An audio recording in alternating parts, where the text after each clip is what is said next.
og i 1928 flyttede han virksomheden til verdens navle. Se, det fik meget snart konsekvenser. Det fik meget snart musikalske konsekvenser. Det skulle vise sig senere, at det blev startskuddet til det, som man... Ja, jeg ved ikke. Men lad os høre.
Det er jo utroligt, hvad man skal udsættes for.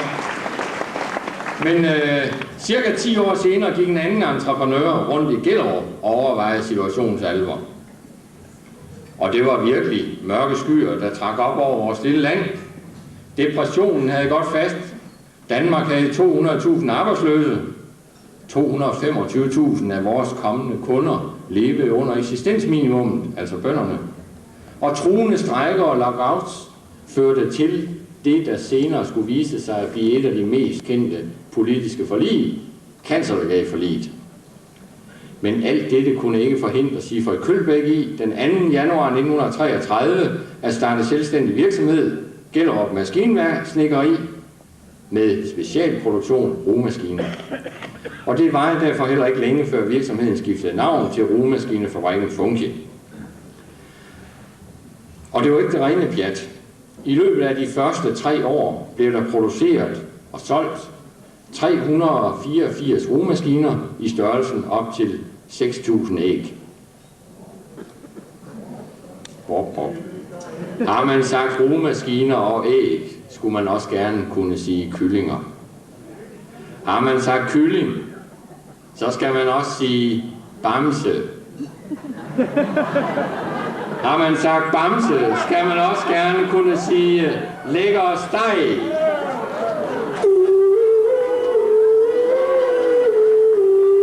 Kan ikke fjerne vand?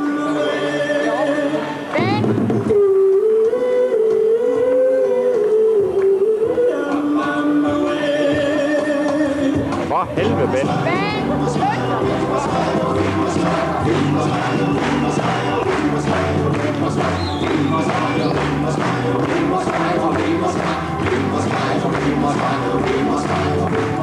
Helt deroppe på Vimmersvej, der bor en dejlig steg.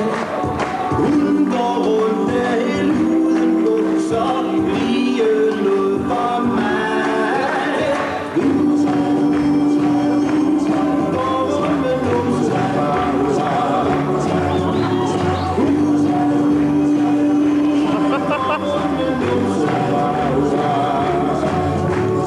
Hver dag jeg kommer hjem fra skole, går jeg hen forbi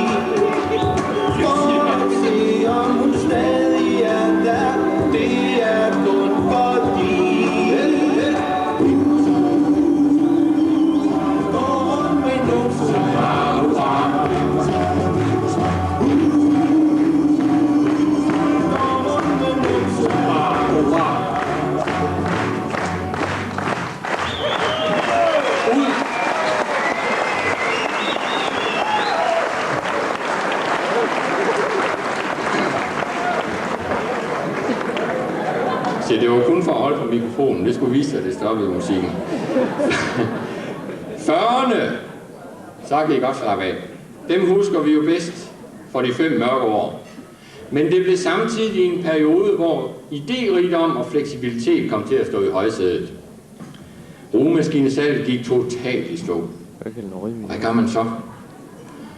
Kølbæk, han etablerede sammen med 3 andre firmaet Antilux med storstilet produktion af mørklægningsgardiner, men det var og blev en døgnflue. Men det var hektisk, og på en enkelt dag leverede man dengang 3,5 kilo fragtbreve, og et fragtbrev var dengang kun på én side. 3,5 kilo fragtbreve til stationen i Havren.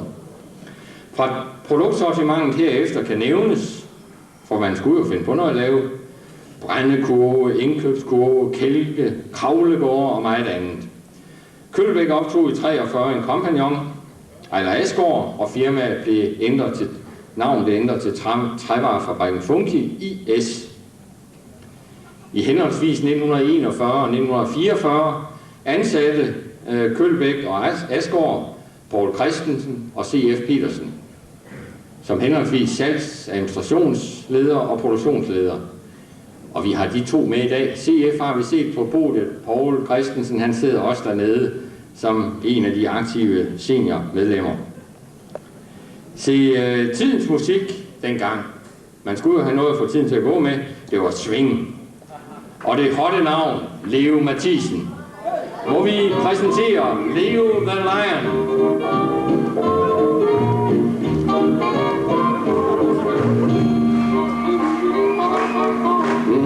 Take it easy, go to your home, smoke a cigar. Take it easy, let the other make the hard work for you. Take it easy, spend every dime, have a good time. Take it easy, let the other make the money to you. Thank you. If you don't do what I say, you will soon go and pay. Just walk out, be glad and gay, singing, singing, hey, hey. Take it easy, boy. Go to your home, smoke a cigar. Take it easy, boy. Let the other make the money to you.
Let the other do the hard work for you.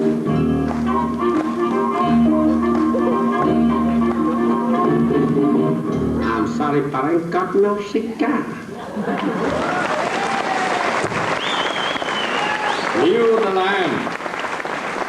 Tingene begyndte nu virkelig at tage fart.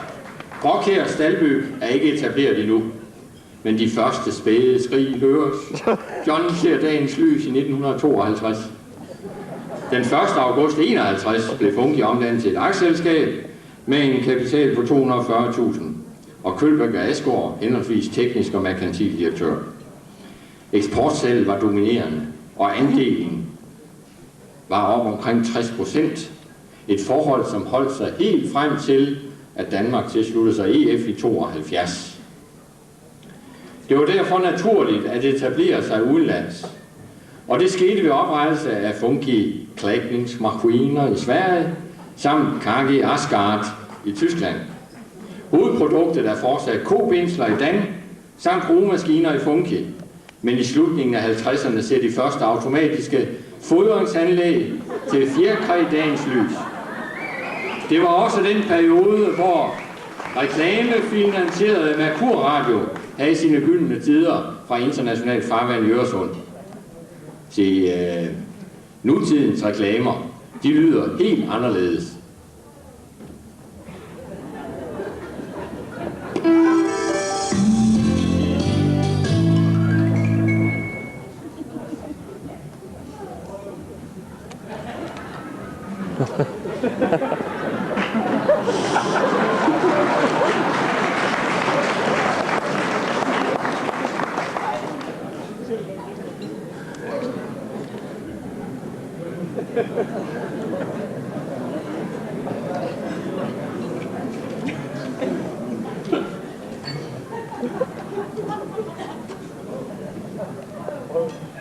Som landmand til 136 ungsøer og en kone 43, så er der gerne lov til at sige, det er nytænkning.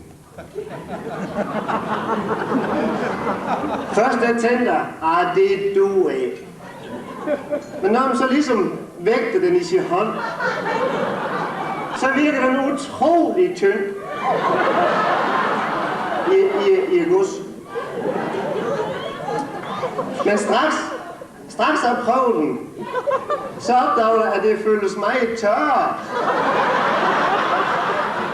Altså af foder. Og man føler sig meget sikrere på at svin, de får noget i. Nu er min kone lige fået en ny husholdningsmaskine. Og skal hun gå rundt og have det godt, så skal jeg svin der også gå rundt og have det godt.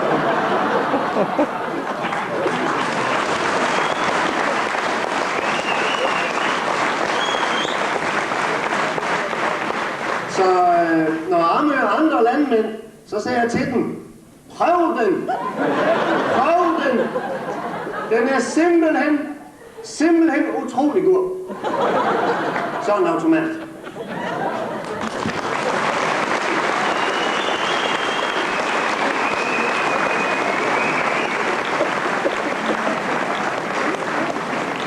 Ja, det var 50'ernes reklame. I 1968 melder gårdejer Jens Langkjær sig til et svejsekursus på Socialarbejderskolen i Herning. Herefter indretter han sin egen svinestald i Tjørring efter sit eget hoved.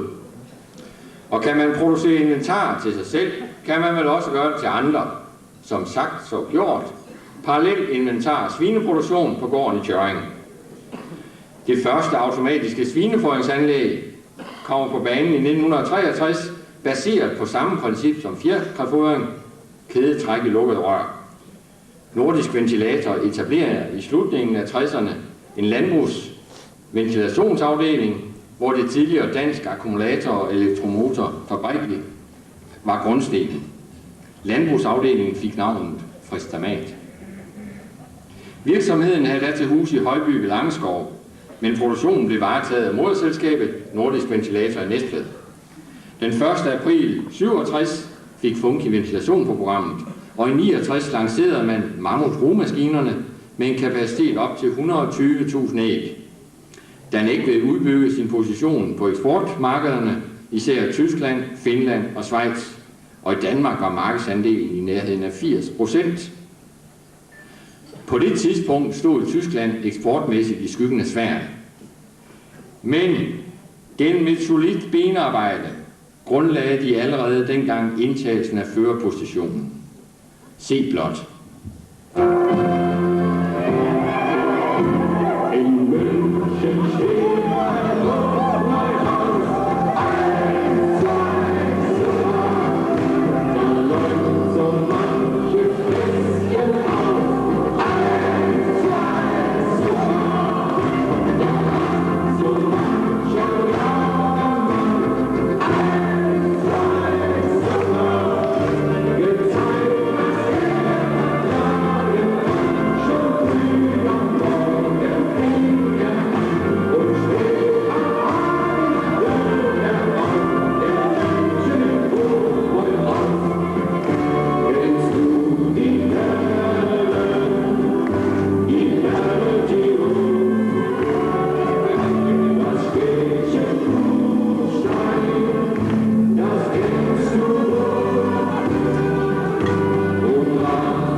oktober 72 stemmer Danmark ja til medlemskabet af EF.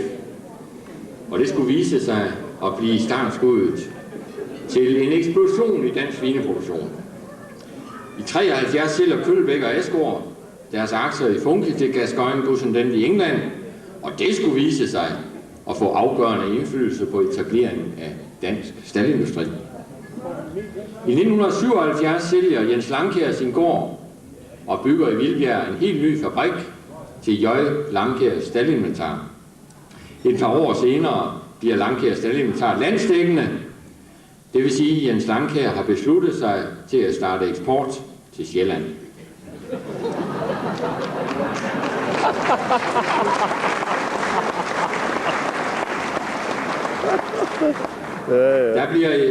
Dan bliver i 70'erne omdannet til aktieselskab og får navnet Kobinselfabrikken Dan AS. I 76 flytter Fristamat til Langeskov og hjemtager en del af produktionen fra Nordisk Ventilator. Og den 1. januar 77 opretter Funke afdelingen i Syderlygum med fortsættelse af de aktiviteter, der hidtil har fundet sted i henholdsvis KG Asgard og Sydstal. Den 15. juni 79 etableres Funke Agroteknik AB i Hylstofte, og på musikfronten var landet hærget af galt ægtepar. Jeg kan kun sige, hør selv, lidt selv, bedøm selv. Jeg vil aldrig glemme første gang, jeg hørte din stemme, du sagde. Jeg kan ikke fjerne den store tyk mand der. Det var dengang, jeg serverede i smør og nytårskaffe til jer.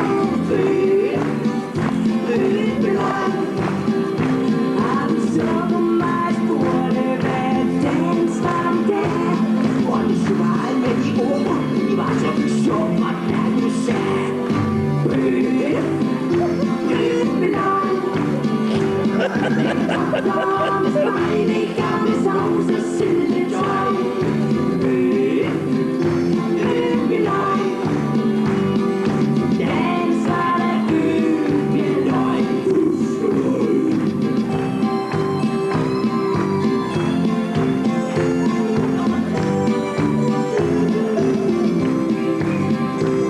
Og jeg sagde, de bøffer er de bedste bøffer, jeg har smagt.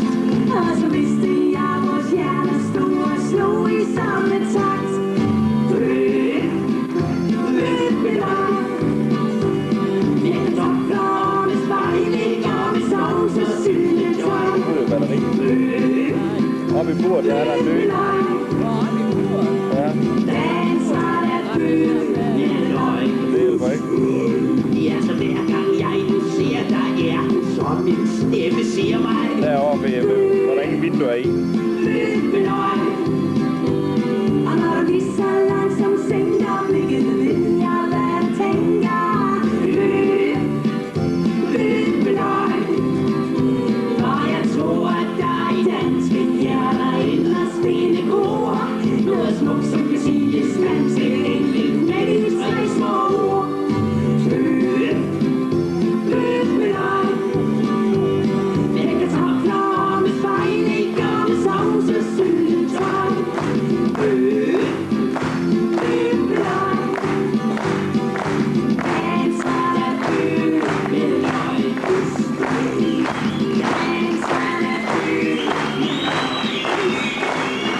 Og begge brøl og Troels træls.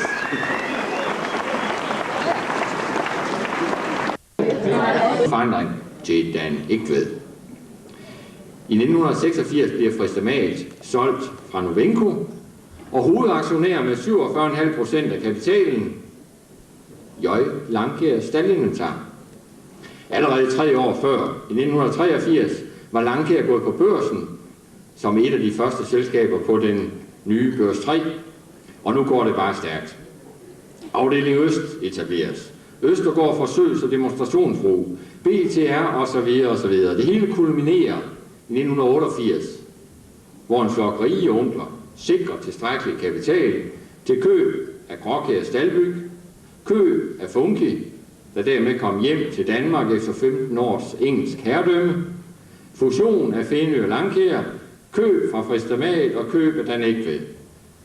Men hvordan det siden er gået, det synes jeg, vi skal overlade til kartoffelavler Olof Sand.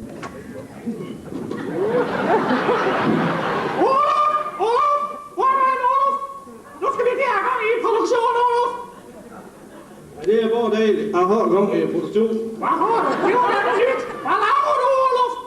Jeg puster gris op, og det er vores dag. Jamen, Olof, det er noget, vi skal slå til. Jeg har lige set en helt sides annonce i sådan en af det her brochure om modernisering for små som store landmænd.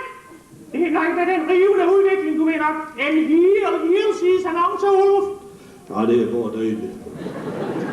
Vi skal have en ny svinestald, Olof, med løbeafdeling, farstald og klima. Far, hvad for noget? Jeg skal have noget far her, det er fejl nok med det. Og klimaanlæg og fedestald. Ingen ventetid i ordrebehandling. Det er behandlingen, vi kan få i morgen, Olof. Jeg skal ikke have noget. Jamen, der er udvikling, Olof, og Det koster. vi kunne da tage nogle af dem sure penge fra fryse, du ved dem fra kartoffelavn sidste sommer. Ikke så hyggeligt. Der kan være noget, der hører ud. Der er der ingen, der hører til, Olof. Jeg har lige snakket med en del af firma, Olof. De er funky. Ja, der var noget, det lød nærmest ligesom popmusik. Der var noget mødt pop i dem.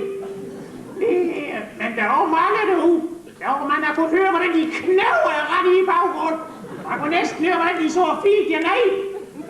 Men de foreslog, at vi kunne begynde med at få en ventilationsanlæg sat op, Olof. Sådan, det der, vi siger, puste gris. Det kunne da altid god begyndes. Jeg skal ikke have noget. Hvad? Ja. Jamen, jeg tror ellers, der er penge nok i fryse, Olof. Hvad? Og i den her hele sides annonce står der, aftale tid, aftale pris, venlig hilsen, Gratia staldbygning. Jeg skal ikke Det have vil noget. sige, du kan sætte pris, så sæt de stop. Hvem sagde det? Det er sådan en pæne mand. Jeg kender ham så godt. De har sunget om ham mange gange. Kære John, når du får mit brev, kære John, skal du huske, hvad jeg skrev. Så nu skriver vi, skal have en svinstald. Jeg skal ikke have noget. Jamen, så kan vi da få en ny kostald, Olof. Hva? Det laver de også som total løsning. Nede ved en af de omsvælde, der hedder Dan Ekveld. Ja, du kender måske hans kone, hende Edwin. Hva? Hun er måske lidt gammel, så du har nok beværet hende. Ja, det er både det. Når vi får sådan en stald, Olof, så behøver du slet ikke lave mere selv. Man putter ko ind i den ene ende, så kommer der mjælk og bøf ud i den anden ende. Det er det, de mener, total løsning. Hva?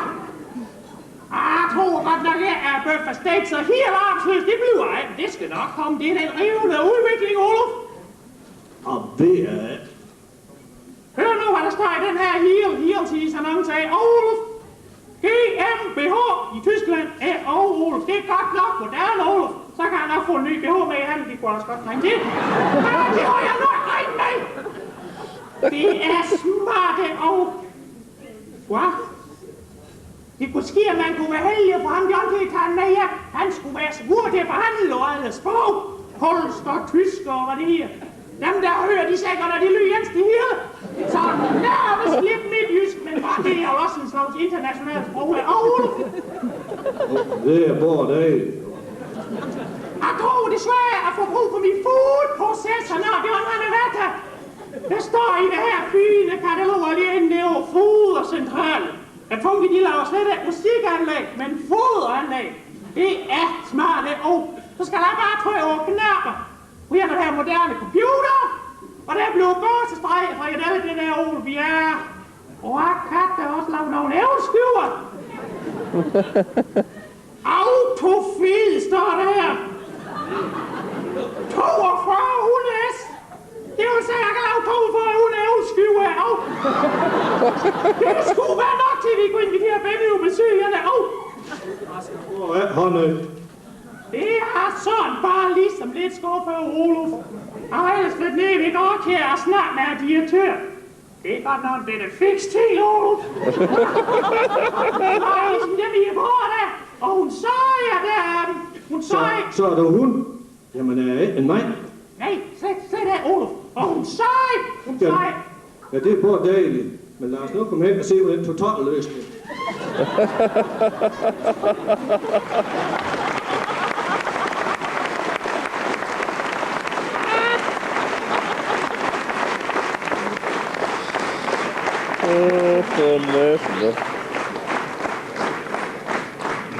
Jamen, hvad skal man sige oven på det? Vi er faktisk næsten ved at være nået til vejs ende. Vi har fået hele historien, og jeg tror ikke, der er ret mange her, som ikke har været deltagende og medvirkende i historiens forløb. Alligevel så skete der her i sommer nogle hændelser, som gjorde, at vi måske nok lige vil gøre